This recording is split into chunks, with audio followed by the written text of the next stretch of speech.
Diabetes রোগীদের জন্য সঠিক খাদ্য তালিকা খুবই গুরুত্বপূর্ণ। সাধারণভাবে শর্করা ও মিষ্টি জাতীয় খাবার সীমিত করে ফাইবার ও প্রোটিন সমৃদ্ধ খাবার গ্রহণ করা উচিত।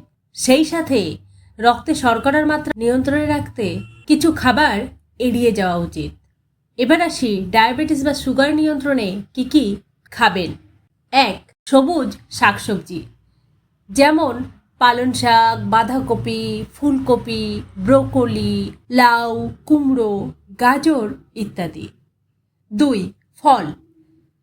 ফলের মধ্যে আপেল, পেয়ারা, জাম্বুরা, বেরি জাতীয় ফল যেমন স্ট্রবেরি, ব্লুবেরি ইত্যাদি, তবে মিষ্টি জাতীয় ফল না খাওয়াই ভালো।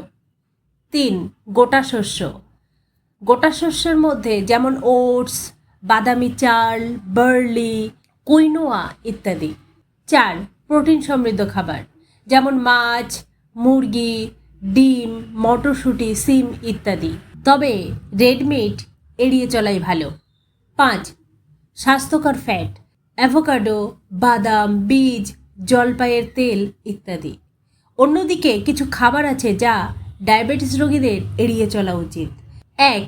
যেমন মিষ্টি ও চিনি জাতীয় খাবার, চিনি, মিষ্টি পানীয়, ফাস্ট ফুড, চকলেট, মিষ্টি বিস্কুট ইত্যাদি।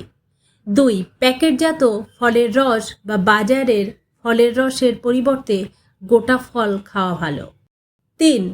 ভাজা পোড়া খাবার, অতিরিক্ত তেল ও চর্বিযুক্ত খাবার এড়িয়ে চলতে হবে।